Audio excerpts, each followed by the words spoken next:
Thank you all for being here and welcome to the Retail Workshop, Storytelling Your Way to Success. And before we start, we wanted to introduce our lovely speakers here. First is our moderator, Arina Isaacson. She's Story Shaman. Irina is an adjunct professor here at Haas teaching storytelling for leadership.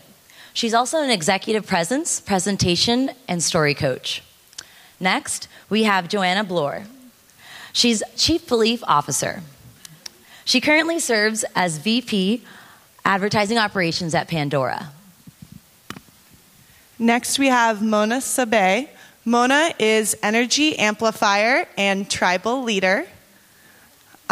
She is currently CEO and founder of Viblio, bringing intelligence to your video libraries.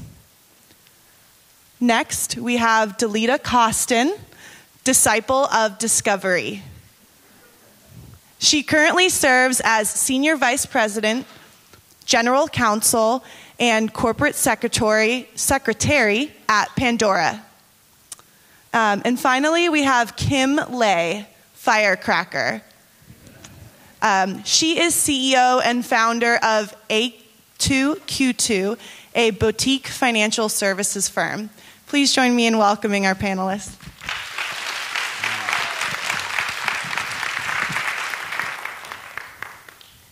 Am I on, Richard? Can you hear me? Yes. Great. So, leadership is autobiographical. If I don't know your story, I don't know who you are as a leader.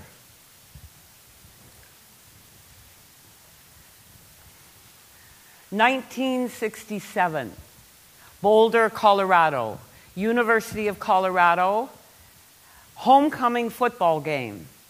Colorado versus Nebraska. I'm standing in the middle of the football field. The bleachers are filled with screaming fans. The cheerleaders are jumping, the band is playing, and I'm standing in the middle of the football field for the crowning of the 1967 homecoming queen. To my right are two beautiful, blonde, blue-eyed, pug-nosed young women. And to my left are two beautiful, brunette, green-eyed, pug-nosed young women. And here I am in the center, and at the time I had very, very black hair and my Semitic face. And over the loudspeaker, I am sure they're going to announce either the blonde or the brunette. And the 1967 homecoming queen is Arina Isaacson. Oh my God, it's me. I'm the goddess of football. The governor, Governor Love, puts on my crown, hands me long-stemmed yellow roses, kisses me, and I begin the traditional walk around the football field, smiling and waving, with the four beautiful losers walking behind me.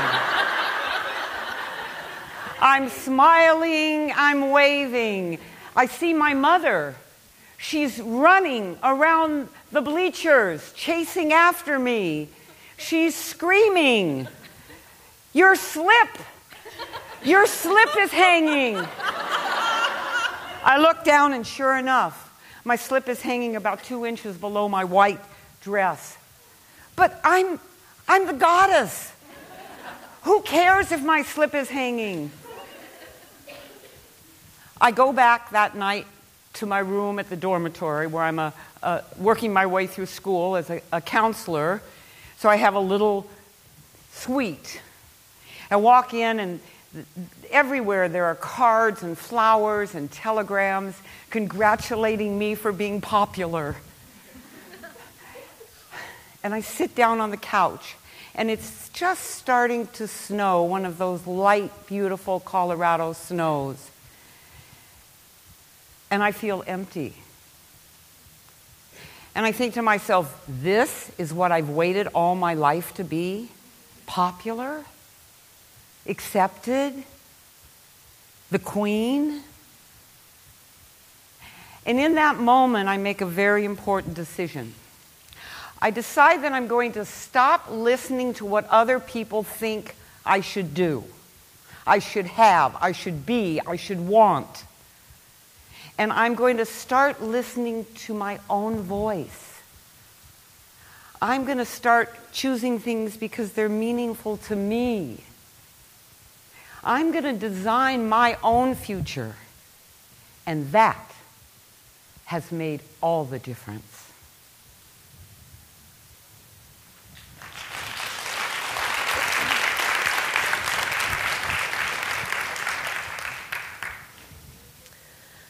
I'm walking along a soft, white, sandy beach. Big blue waves are crashing in the ocean beside me, and the palm trees are waving in the plumeria-scented air. Beside me is my new boyfriend of just barely a year. We're on our first vacation together, and then that lovely first blush of love. He's holding my hand and taking me down to the beach, to a place he's been before that's special to him. He's letting me in. Everything is perfect. Except it's not perfect. I'm miserable. I'm miserable because that lovely warm sun is making me sweat and my shirt and shorts are starting to stain. I'm miserable because my short, round, fat thighs are rubbing together and chafing and I feel pain. I'm miserable because I'm terrified to tell this guy that I just want to sit on the sand and cry because I can see where he wants to take me is so far down the beach that I'm done. And I'm miserable because I'm 5'4", I'm 240 pounds, and I'm obese, and I can't do it. And I'm afraid that if he finds out, he won't like me anymore. And if he finds out and he doesn't like me, this perfect moment is going to disappear. And I'm so excited that I finally found someone who likes me despite what I look like. Despite what I look like, I have a mountain of beliefs around those 5 words. Be bigger and better and more fantastic at absolutely everything else so they don't notice that you are big. Notice me, but don't look at me. Notice how funny I am. Notice how smart I am. Notice how fabulous I am. And oh, by the way, in that moment when I go, shit, maybe they have found out, they've realized that I'm not funny, I'm not fabulous, I'm not smart. Well, then there's cake, there's chips, there's whatever I can find in the kitchen, which just for a moment makes me feel a little better and makes me forget that if they notice me, they can see me. And if they see me, they'll realize that I'm not perfect. I believe that I need to be perfect to be amazing. I believe that I need to be perfect to be liked. It's dumb, isn't it? It's dumb. I mean, beliefs are such powerful, powerful things. But I also believe that beliefs can be used for good. I believe that being believed in is the most powerful catalyst for change. I want you all to play along with me for a second. I want you to think about your moment on the beach. What is the thing that you are absolutely afraid to do? What is it you're not doing because you're worried because somebody might judge you, somebody might not like you, or somebody might have something not too pleasant to say about it, or is that someone who's going to judge you, not like you yourself? Can you see it in your head? All right. I am now your chief belief officer, and I believe you can do whatever it is that you're scared to do. I think you're going to go out and do it, and I think you're going to be powerful, and I think you're going to be awesome. And you know what? At the very least, you are certainly going to learn something about yourself.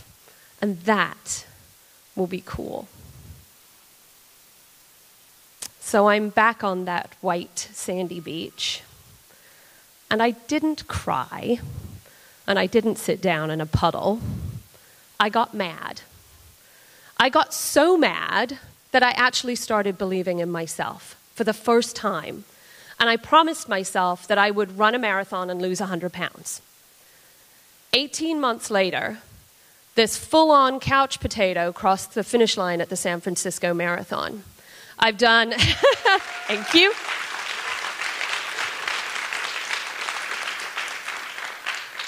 I've done 3 marathons since, 10 triathlons, and enough half marathons that I've quit counting. I am a late-in-life athlete. The 100 pounds, however, is still a belief I struggle with. So I'm standing in front of you, believing in all of your dreams and trying to believe that I don't need to be perfect, and hoping that the little gift of belief that I give to you, you will give to me so I too can finish that last race for myself. Thank you.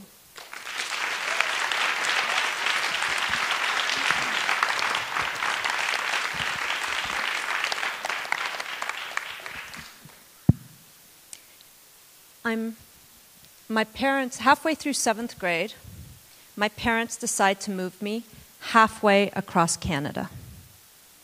I'm 13 years old, and this is school number 6 in 7 years. I've moved so much, I'm a social outcast. I have a funny accent, a little like Joanna's. I don't get the local jokes. I feel like a perpetual stranger. This school is a small 1-story red brick building, only 2 grades, 25 kids in a grade. This is farm country, 1980. I'm sitting at the back of the class in a small desk, watching a kid I barely know deliver her presentation. We're in health class, and we're learning about our bodies. My turn's coming up, and I actually think I have a really cool presentation to show. You see, my mother is a pathologist, and she helped me come up with this idea. So when my turn comes up, I take a big brown bag that's on my desk, and I walk to the front of the class, and I pull out what I have brought from her lab, a big jar, and I show the class, and I tell them what's in it. It's a human uterus. And then without paying any attention to the reaction that's going on, I start talking about the uterus. I tell them what the parts are and what they're used for. And as I'm talking, I realize that my classmates are starting to ask me questions. They're engaged. They're interested.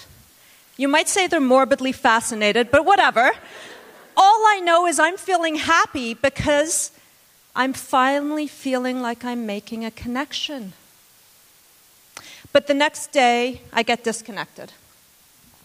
Turns out my little science experiment caused quite a controversy.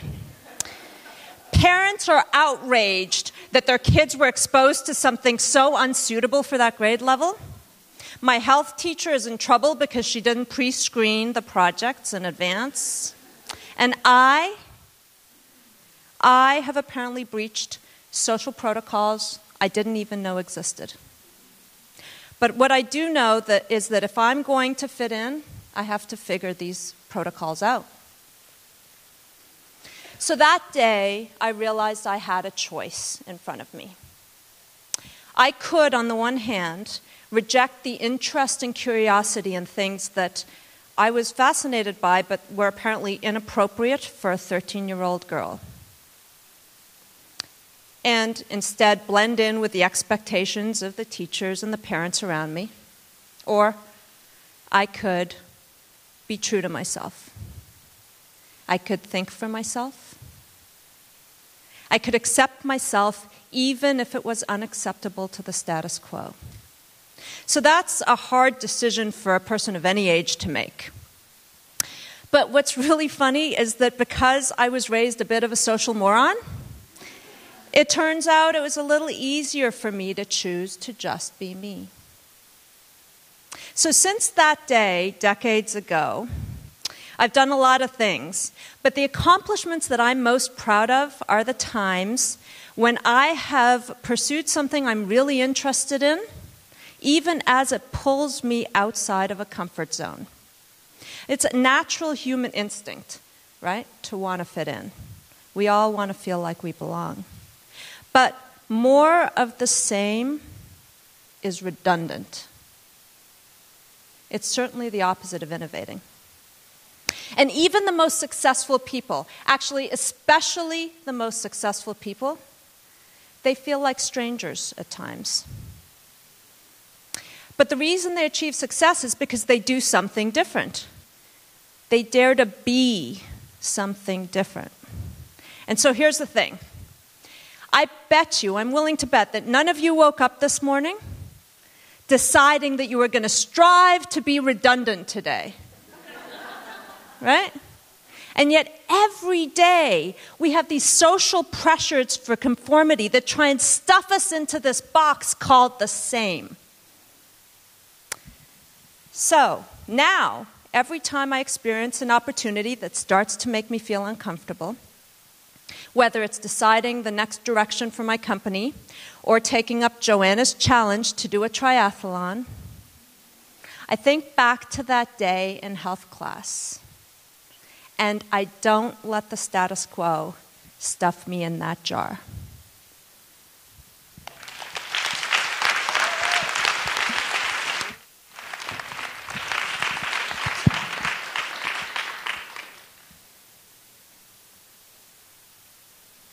It is 1983, and I'm 13 years old, and I'm driving to church with my mother. I grew up in a neighborhood called Queens, New York City, and as we're driving to church, we are driving deeper and deeper into a part of the borough called Jamaica. Jamaica, Queens, once a middle-class, white neighborhood, due to white flight, is now a neighborhood of poverty, predominantly black folks, and we struggle. I'm driving to church with my mother, and as I drive through the neighborhood, I see buildings in disrepair, once beautiful, stately homes that have been chopped up into pieces so that families can crowd into them to live. As I'm driving to church that morning, there are gates that separate tiny little houses from each other. There are steel gates on storefronts, and behind the gates are windows that are so thick and so scratched they are bulletproof. You cannot see inside of them. But I know what's inside. I understand what's inside of those stores. They're dark, the aisles are tiny, the floors are uneven, and they are full of food that is abundant in my neighborhood that is not abundant in nutrition. There are lines of people waiting for buses that will come on their own sporadic schedule. There are drugs in the neighborhood. You can see them, and you can see people who are having a hard time. I'm 13 years old, and I'm driving to church with my mother. This is my neighborhood. This is where I have always lived my entire life. But something is different this morning. It's been a while since we've made this drive. About 1.5 years ago, my parents put me in a school that is 2.5 hours away. My brother and I wake up early in the morning and we go to a prep school. Our routine has broken down. We don't have family dinners anymore. We don't come to church anymore. I don't see my friends from the neighborhood anymore. And what has happened in that 1.5 years is that I've been exposed to a world where dinner and a show means Broadway and sushi, as opposed to McDonald's and a movie. And I loved McDonald's. Things have changed. Things are changing. But as I am driving to church with my mother on that morning, something really strange happens. I see two worlds before me, and I see that I actually have to make a choice. I have to make a choice. And I want to choose sushi and Broadway. Because McDonald's and a movie means lack of security. McDonald's and a movie means struggling to make ends meet. It means waiting for those long bus lines. It means not necessarily sure that we will be able to afford the mortgage or the rent for the next month. I don't want that insecurity in my life. But I am so sad because I'm on my way to see my friends at church, and they're not going to have the opportunity to come with me. My friends, who I have grown up with my entire life, do not have the resources, they do not have the means to be in the world that my parents have sacrificed to put me into. And it makes me so sad. It's so sad, so sad. So we go to church, I get out of the car, I hang out with my friends, we have a really good time, and I recognize that the world is going to change a little bit.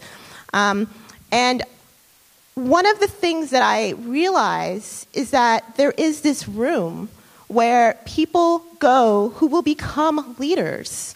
There is this room where people who have access to resources can go and sit and learn and experience what it will be to be a leader. And despite how sad I am, I decide to go into that room and stay and sit for as long as I can be there.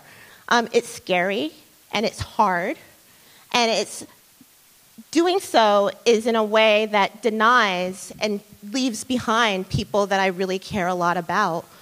But I believe that in doing so, the day will come when I can help and spark and bring people along with me.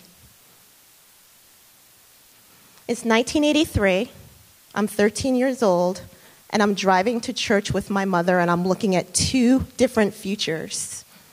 And I chose the one of sushi and Broadway, but with me still lives the McDonald's and the movie, and I am better for it, and I bring them both with me everywhere I can.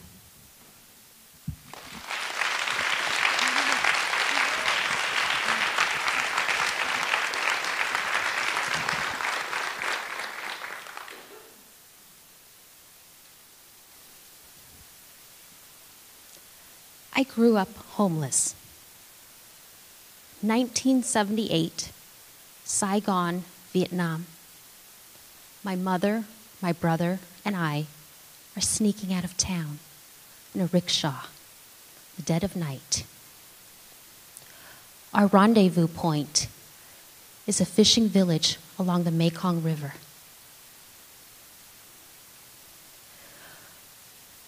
I'm 6 years old, and to me, it's a great adventure. We slip onto the boat and sail into the South China Sea. My mom is seasick the entire time, and she stays below deck. And I sneak onto deck to listen to rumors of pirate ships trolling the seas, looking for victims like us. We're on the boat for 5 days. We're running out of water and food, and we were only eating rice with salt and pepper to begin with.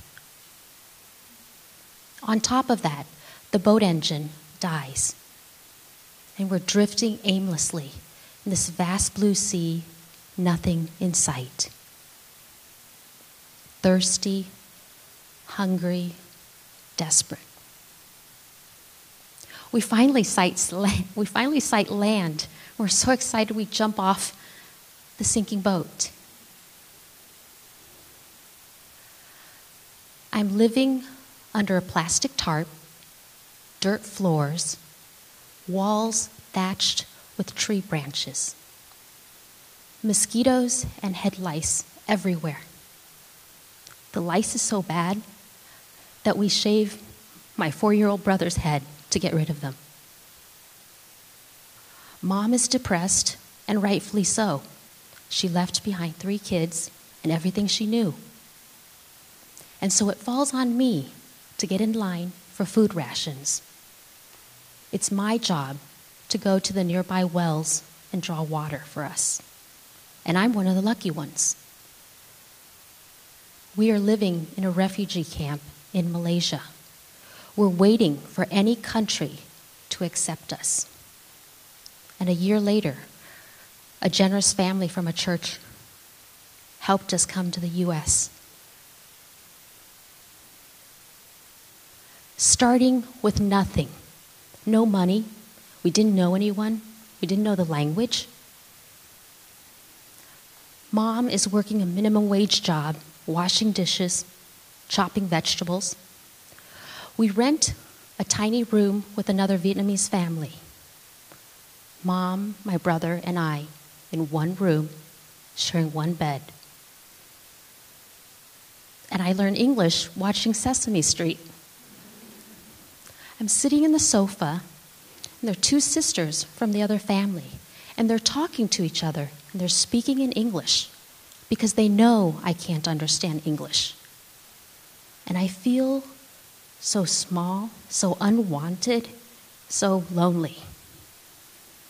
And they say something, and the light bulb in my head lit up, and I actually understood what they said. And it was so freeing to be part of the conversation, even if it was by eavesdropping. Coming to the U.S., I thought my days of being homeless were over, but I was wrong. My mom meets a man who she thinks will be a great husband and provider. But living with him was like a noose slowly tightening around my neck. Because whenever they had arguments, big arguments, he would kick us out of his house. And we would spend nights huddled together in my mom's van. And my brother and I lived in constant fear of those fights. And from those experiences, I told myself I would always be self-reliant, I would be self-sufficient, and that no one would ever have that control over me again.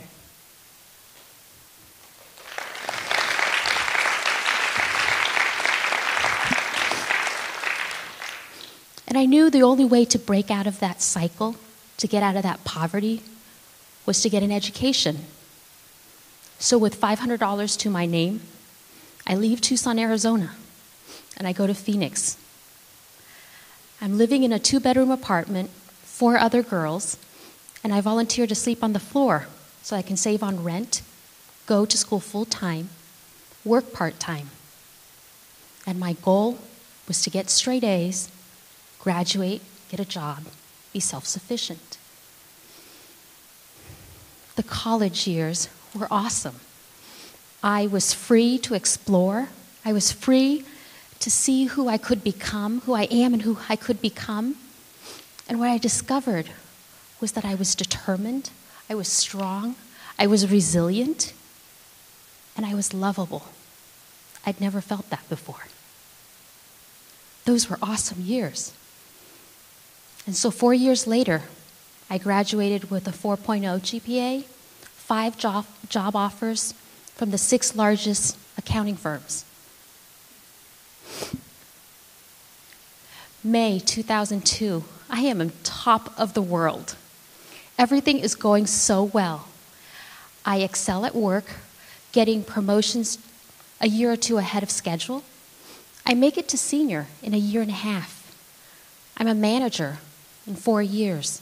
Last year, I just got married, and I'm now waddling around, 8 months pregnant, daydreaming of how I'm going to be a great mom.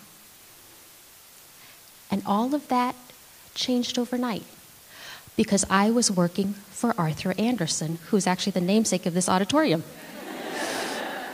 And the Enron scandal happened, and the firm implodes, and my world collapses, and I spiral into the dark abyss of depression. Because I'd poured everything I had, all of my identity into my work, all of my energy. No job, limited network, and this was in the height of the dot-com bust. And so my husband planted the first seeds of entrepreneurship. And he said to me, instead of finding this perfect place, why don't you go create it? So a year later, now 5 months pregnant with my son, I'm sitting across from my boss, and I'm giving notice. I'm quitting my steady paying job to start a company so that I can help some friends sponsor work visas for them to live here. He looks at me and he says to me, your pretty face is not going to get you far. And he's half right, because today I am the founder and CEO of A2Q2. We are a special ops team, 60 plus and growing. We specialize in things like IPO readiness, M&A integration, ERP implementations, SOX compliance. 80% of us are women. Over 60% of us are minorities. 8% of us are veterans. 9% are African American. Strong, competent, engaging. I'm building my company and I'm doing things in the community as an expression of my mission. And that is to build an ecosystem where women and minorities reach power and financial liberation. And what I learned early on in my childhood is that we're all given circumstances that are outside of our control. It's what we do with it. It's how we overcome our challenges, how we embrace them to grow, to fuel that next level. That's what's going to distinguish us. And so instead of throwing pity parties for ourselves, I'm going to paraphrase Gandhi and say we should become the change that we want to see in this world. Thank you.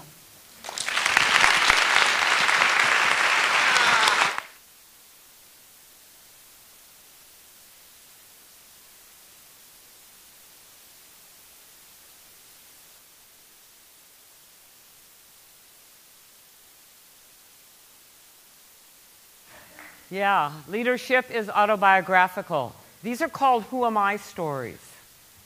And Who Am I stories form the base of your leadership journey story. They're the experiences from your life that brought you to where you are now. It's by looking back on your life experience and connecting those dots. So that the leadership journey stories are what inspires and motivates and influences the people you lead. And I see a lot of very moved people in this audience. And I want to know, what has inspired you by what you heard? What motivated you? What moved you? What tugged at your heart? I see a lot of tears. Could you share with us just something that inspired you in hearing these stories? Somebody, yes, please stand up, big voice. Thank you guys so much for coming out here. The thing that I learned is that I can create my own world and I can create my own future, and it's all in my hands. Thank you. Thank you. Somebody else? Yeah?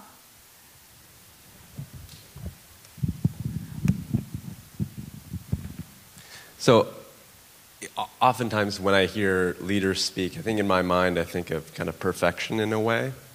And I think the most humanizing parts of the stories for me were the parts where you reflect weakness. You know, you mentioned depression, or you felt small or ignored, or you couldn't finish the race. And those kind of moments, I think, are the parts that are most humanizing, because those are the things that I struggle with the most. the perfection part, that's not really relatable in many ways. It's the part where you describe kind of weakness that I think is really touching. So I enjoyed that the most. Beautiful. Exactly, and it's that human element. It's part of it is the telling of the story, but the real power lies in how the story lands on you, how it creates meaning for you. What does it click off in your mind, in your memory of a time in your life? And that's what brings the storyteller and the audience together for those moments of inspiration. Anybody else? What inspired you? Yes, please. And then, yes, please. Yes. And then we'll have you come. First of all, thank you so much for getting so personal with your stories. Your insecurities, we all face them. Having to make a decision, that's always tough. Deep, deep pain, despite that, you managed to pull through. And, all together, your stories, feeling empty at that moment, these are all common struggles. And in a way, you guys all made it. You guys are all here, and you guys are empowering everyone else in this room. And that is very, very admiring and touching, that it just reflects that I could do it as well, despite the struggle and despite the pain. Thank you. And you can. Thank you so much. One more, yes, all the way up there. Oh, good, you have a microphone. Stand up, please. Can you hear me? Yes, you can. Apologies, I came from a martial arts tournament, so I'm not as business casual today. But anywho, I would just love to recap on the genuinity and underlying passion that I think was communicated verbally, non-verbally, and also experientially. And I think that was the underlying experiential takeaway from this. But I'd like to thank you for being so honest and raw with all of your stories, and also communicating to us that our stories are what we design, actively design, no matter what story is playing out in society, which is historically one of the oppression of women included, and also the empowerment of women included. So, thank you. Great, thank you so much. Yeah, the stories, it's about what you learn. It's how you take that story and you put out what the learning was, what the teaching was. Since the theme of this conference is designing your future, I just want to just recap the themes of each of these stories, and then I want to interview our panel. Okay? So the themes are exactly designing your future. Don't do things just because of other people's expectations. Believe in yourself. Perfection is not the goal. Challenge the status quo. The same is redundant. Don't hide who you are. Don't hide who you are. And don't do things... Oh, that's the beginning again. The future is what you make it. Okay, so let's take a dive into our panel. And the first question I'd like to ask, and I want to also invite you to ask questions also, but we tried to field some of the questions that we thought might be on your minds and in your hearts. So the first question is, did you always know your stories, ladies? Did you always know your stories? So I'll take this one. I met Arina, I guess it was 2011, and I was putting together this program called High Power, which is how we all met. And I asked Arina if she would consider doing her storytelling workshop for High Power.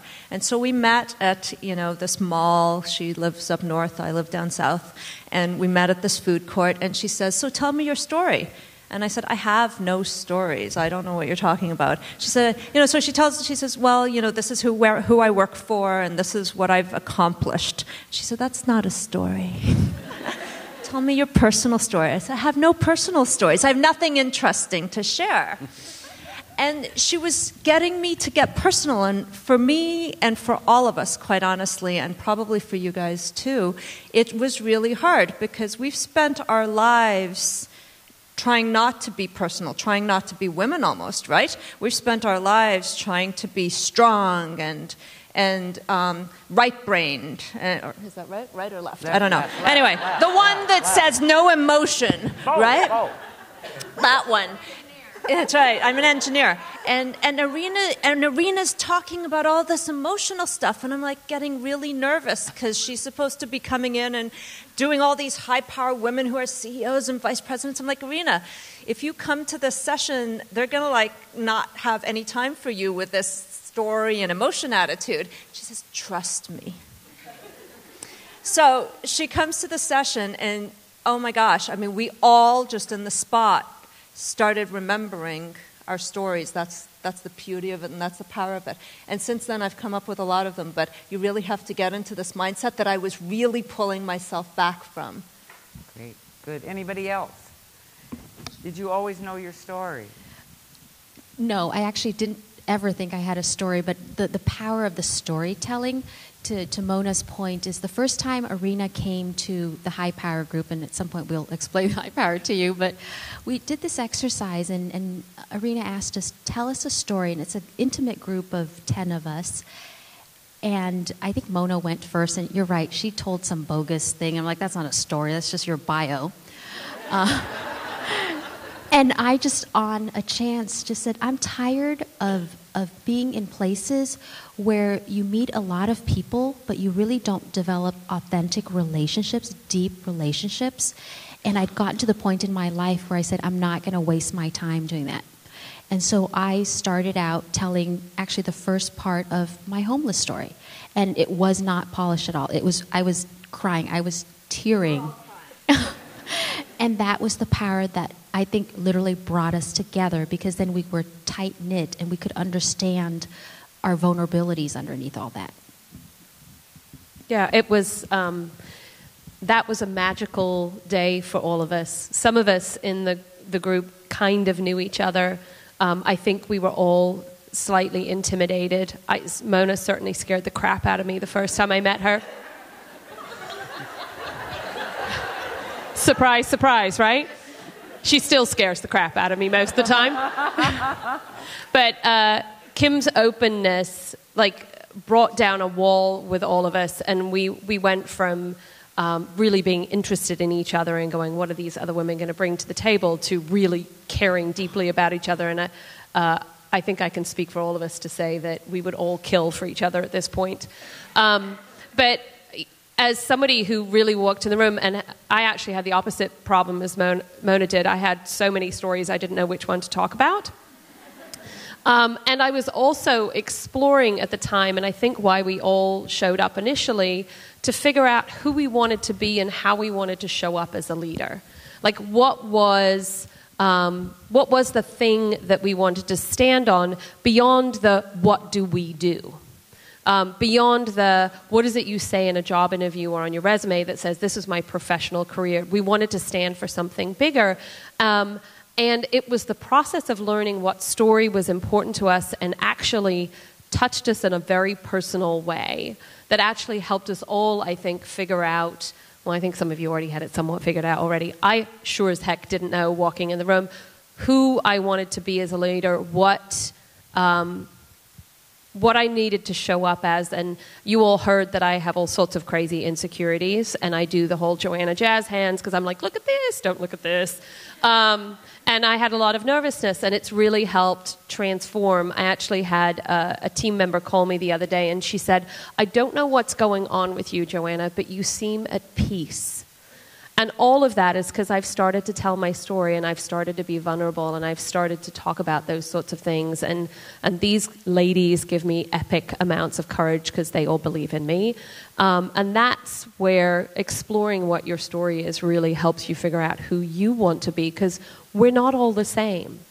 You read about all of the amazing dynamic leaders out there, and you think about Jeff Bezos or Tony Hsieh or Sheryl Sandberg or Marissa Mayer, and all of them are different, and it's figuring out what your own voice is and how you want to show up that this exercise is really helpful to do.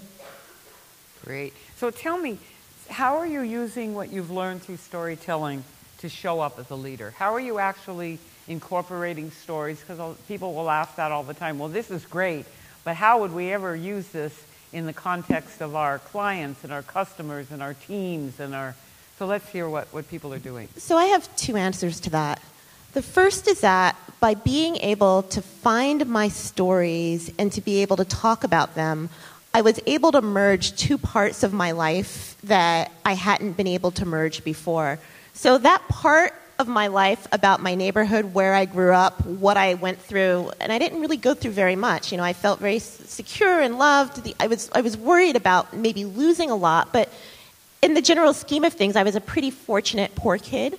But I never talked about what it was like to grow up the way I grew up, with the fears and the insecurities. So I went through high school hiding that. People didn't come to my house. People didn't know that my parents worked 4 or 5 jobs. They picked up newspapers on the street to recycle. They didn't know that they sold at flea markets. Nobody in my life understood that about me. And once I started telling stories, I was able to start to integrate who I was, and that gave me the ability to just speak authentically in the C-suite. All of a sudden, I wasn't trying hard to be the manifestation of the stories that other people were telling about me. I could be my own story. I could be the person I wanted to be because I brought that story in. And the other thing that I would say, and it's not as personal, is that, you know, Pandora is all about music copyright. You know, you guys, everybody knows what Pandora is, right?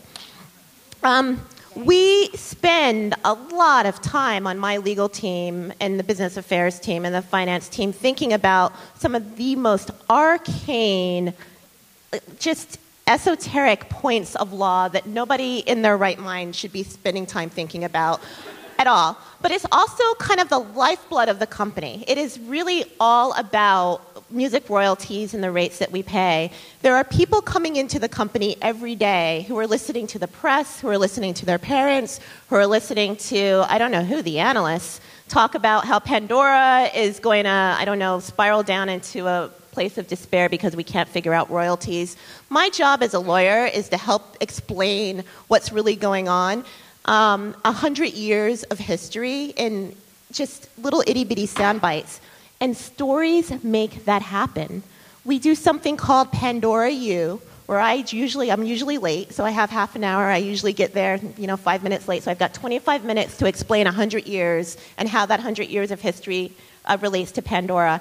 And I do it through storytelling. I do it by talking about the house where I grew up. It looks like Archie Bunker's house, sliding down the stairs, recording songs from the radio. I talk about Napster. I talk about 1787 and the Constitutional Convention and the IP copyright clause. It is one big story. And it could be a moment where I start to pull out every statute, every consent decree, every piece of case law, but I don't do any of that. It's storytelling. And I think that people actually really like it, and they walk around and they're not as freaked out anymore, and they can actually have a conversation about it and relate it to their own lives. So it doesn't always have to be personal. You can talk about the Founding Fathers, tell it in a story. Somebody else, how are you using storytelling in your real life? So I think before I started telling stories, I very much was about putting the walls, putting that polish around the professional image. And one of the things my husband said to me is, your people can't relate to you. Even though you'd had all those struggles, you never talk about it. And it's actually the struggles and the weaknesses that make you relatable and why they're pulling for you. And it's been amazing to my team when I have shared the story I shared with you guys, that they can see why I'm working to build the organization and why our culture is so diverse and why we have such a variety of people, and that's my belief. And so it is very much what binds us together now rather than the strengths. It's my weaknesses that they can relate to me. One more question, and then I'd like to hear some questions from all of you. How have you changed how you show up as a leader as a result of incorporating your stories? Has it changed how you show up? Yeah. Please. Yeah. I'm going to get all vulnerable again. My biggest learning over the last couple of years is to not be afraid. And afraid of people who I thought had an opinion or thought I should be something, or I thought had power over me. It was a really hard lesson to learn, and I think the world has been trying to teach it to me for a very long time. And in going through this process, really now believe that people put their pants on one leg at a time, and really believe that as a professional, that the people that I am working with are paying me for my opinion, and paying me for my ideas, and paying me for whatever it is that I do well, including believing in people, because that's probably the most joyous part of my job. And I don't think I was doing that before. And learning how not to be afraid of the C-suite, and showing up every day in a powerful and strong way was really hard. I still show up and kind of go, okay, I can do this, I can do this, I can do this. And I do my little belief chant, and I get there, and I do the power stance and everything. I read it all. But really believing in myself and believing in that has allowed me to take the next step professionally, so that I can continue to grow, and I can continue to learn, and actually show up as the real me, as opposed to, Kim talks about the kind of the fake me, because people see through the fake you. You are transparent when you're the fake you, and when you're the real you, you are solid, you are grounded, and you're amazing. Anybody else you want to say? Let's hear a few, before we end, let's hear a few questions from the audience, please. Thank you. Stand up, yes. Present yourself. Okay. All right. I just wanted to know, how do you share that story with a lot of people without coming out to an audience like us right now, for example, in your lives, at your workplace? How do you talk about yourself? Well, I'll try that one. I think there are places where you have to learn how to choose when you're going to get vulnerable, when you're going to get close, and when you're going to, have the power stance and stand strong. We overcompensate. At least we do. I don't know about you guys. We overcompensate for standing strong and have the power pose all the time and hide that stuff behind us. And it's like, you said in the corner, it doesn't work all the time. Sometimes you connect the best when you decide that you have to, show a little bit of authenticity, a little bit of a real person, right? And so I think what we have to learn how to do, both us here as well as you guys, is have an entire suite of stories. Different stories, and Joanna, it's easy because she's got a million of them. I'm still working on it. An entire suite of stories that are applicable for different circumstances. And so if I'm having a conversation with someone and they're stuck in a box, and I'm trying to tell them to get out of that box, I might use my story, the one that you guys heard. But if I'm having a different conversation, I might use a different story. And so I think that, you have to sort of decide. But I think the toolbox has to be big. You have to have a suite of stories. You have to get comfortable with sharing them. Every time I hear Kim's story, I still cry. But she doesn't cry as much as she used to. So it's hard, right? You have to get comfortable with being comfortable with who you really are. And I think that just expands your repertoire. And just one more thing. You have to find the right story for the right context. Not every context, storytelling is a big deal now. Everywhere you go, they're talking about it.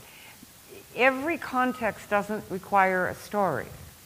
And some do, and then you have to know what's the right story in terms of what's the right, we call them learning stories or teaching stories.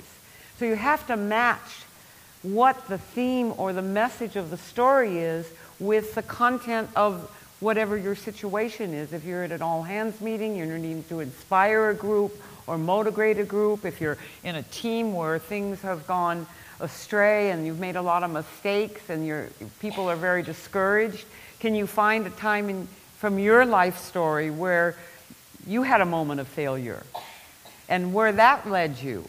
Or somebody else, another team that you were working on, had a time of failure and how they pulled themselves up. But you have to know the right story for the right context, and not every context is a story context. Very important. And I do want to say one more thing. This is a skill, right? It's not like you're going to go home and say, oh, I'm going to start telling stories now. We all met each other before we met Arina. And we were all, by modern standards of society, successful before we met Arina. And we couldn't do this very well. And we all have had private therapy sessions with Arina to get to the point where we could do what we're doing in front of you today. And so, this is a skill that Arina has, that Arina can teach. This is a skill that we're learning, and this is a skill that you guys have to invest in to learn.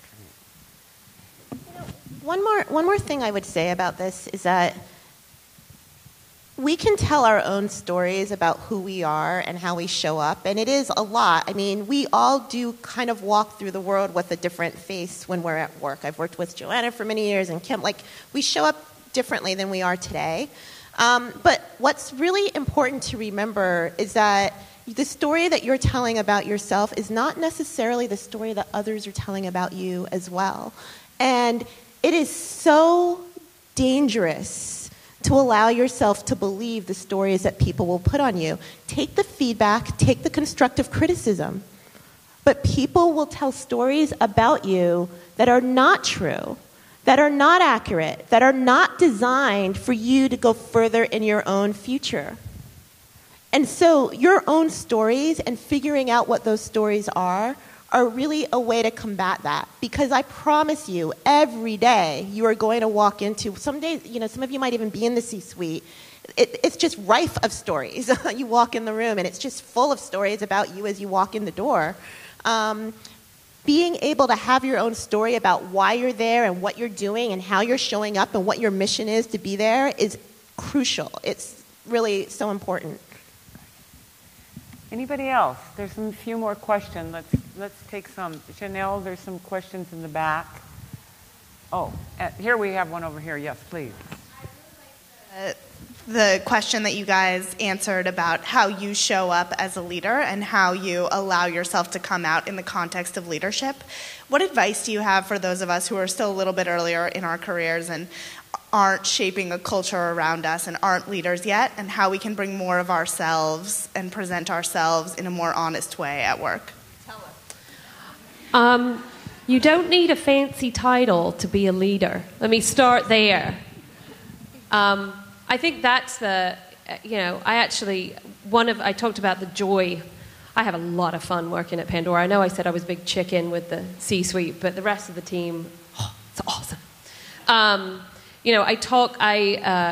I have a lot of very young people who are starting to be leaders in the team that works for me and with me at Pandora. The average age is 27, so it's just shy of 300 people. So a big team of awesomeness.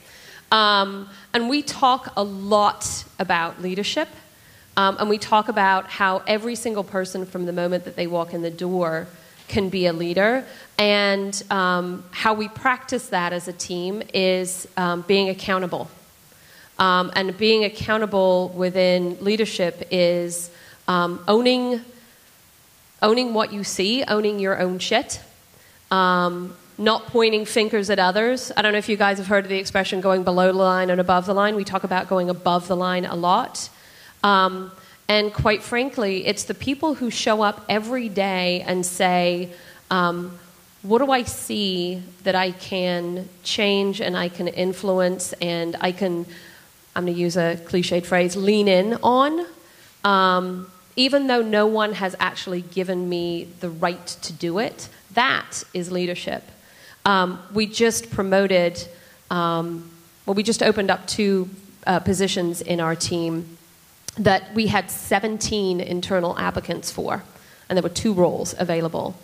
And the reality for me, looking from the outside in, because it was actually one of my managers who was doing the hiring, I was like, well, this is an easy decision.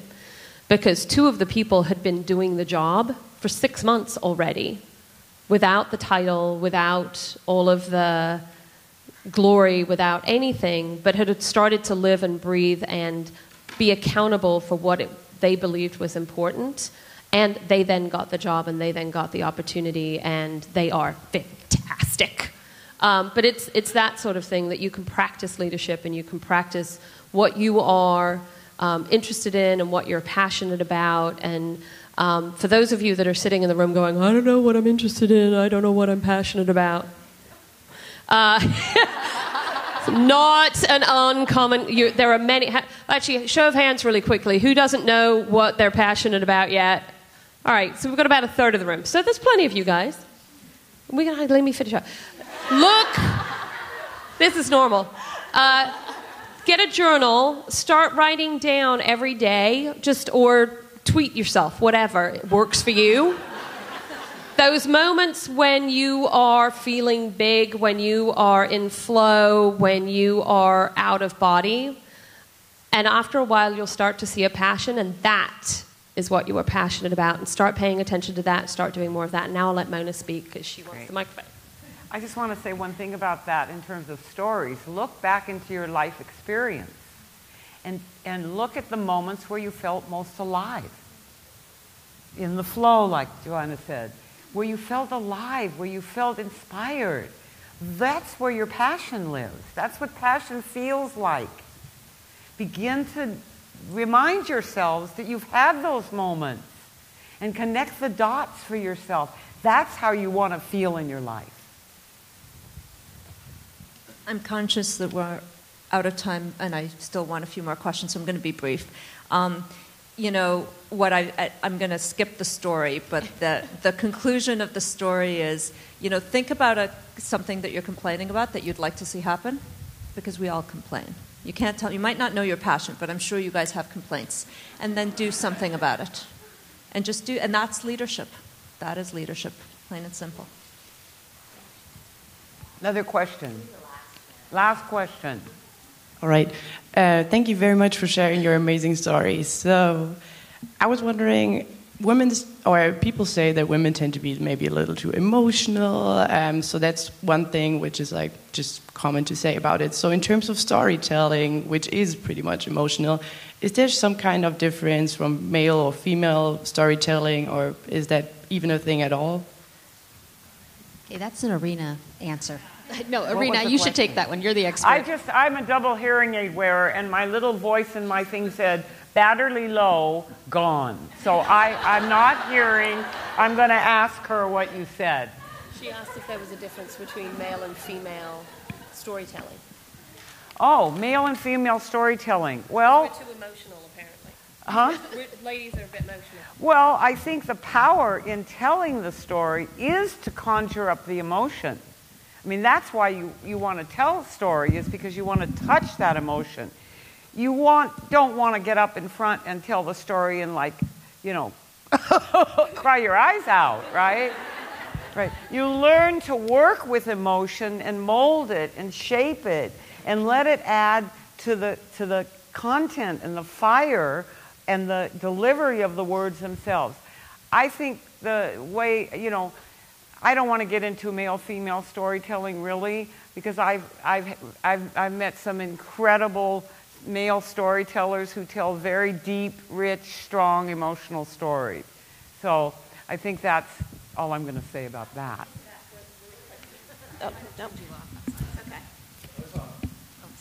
Can you hear me? So I for a bunch of years sat in executive staff. I was the only woman. And I didn't tell stories about myself, but the guys would come in and they'd tell stories about playing rugby. They'd come in and they'd tell stories about drinking a lot, and they're old, they're not young kids, right? About what? They'd come in and they'd tell stories about being in kindergarten. They told stories about everything. And I found that I actually wasn't telling stories because I didn't want to be emotional about it. And it's true, men do tell stories. It's just that they tell stories differently, and they're telling stories often. If you think about a group of 8 guys and 1 woman in an executive room in the C-suite, you've got 8 people with shared experiences who can relate to each other, and it's not necessarily the way I can relate. So the trick is, how do you find stories that you can relate to with the people in the room around you? And it may not be a boo-hoo-hoo story about standing for a long time on a bus stop. It may be a story about snowboarding, or it may be a story about crushing the other guy on the other side of the deal. I don't know. But there are going to be stories that you can tell that will enable you to have that impact and that connection, and you're looking for a connection. It doesn't have to be a sad, a puddle of tears on the floor connection. It can be a connection of power, because you're also powerful and competent, and that's okay. Great. Thank you so much. I think we're coming to a close. Yeah, are we coming to a close? Okay. Final words. All right, high power in 1 minute. I'm not sure I can do this, but so high power is a program that I started in 2012. I was thinking about it in 2011, and I started it, and I'm going to tell you the really quick story of why I started, because I love this story. But I was on the executive team of a company sitting in a board meeting, and we were thinking of doing an acquisition, and the board members were sitting around. They're all men, and they're like this, and they're like. And one of the board members was like, who are we going to use for the law firm for this acquisition? And the other guy says, we're going to use Jimmy. Jimmy's awesome. Jimmy's the best M&A lawyer in the Valley. He knows everybody. We're going to use Jimmy. And I'm like, well, okay, fine. Jimmy. Where does Jimmy work? I don't know. I don't know where Jimmy works these days. He might be at this law firm or this law firm, but you got to find Jimmy and use Jimmy. And I thought to myself, when I heard this, you know what? Jimmy has a platform that has nothing to do with his firm, right? He is known. And he's known, and his platform is being the best M&A lawyer in the Valley. And there's not enough women that have that platform. If you guys are working, or if you're not working, you will get out into work and you'll say, hi, my name's Mona, and I'm the vice president of Cadence Design Systems. That's not who we are, right? And so high power, I brought these women together and 4 other ones on top of that are just wild and crazy and awesome. And I didn't know what was going to come out of high power. It was like this social experiment I was creating. But all I knew is that I was trying to get a group of women to start building a network so that we would become that platform. So that we're not awesome because of the name we give you, Pandora, or, that I'm CEO. We're awesome because you know us for something we stand for. I'm just going to say one more thing. Yeah. Great. So first of all, I want to thank these incredible women.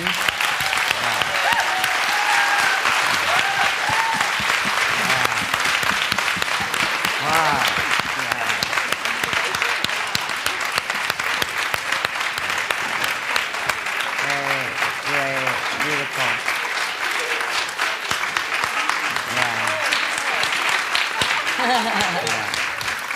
This is our virgin flight together out in public. So this is the first time we've come out and brought these stories out here in public, so thank you so much for the reception. The last thing I want to say to you is your story matters. Your story matters. Your story matters. So tell it. Thank you. Thank you.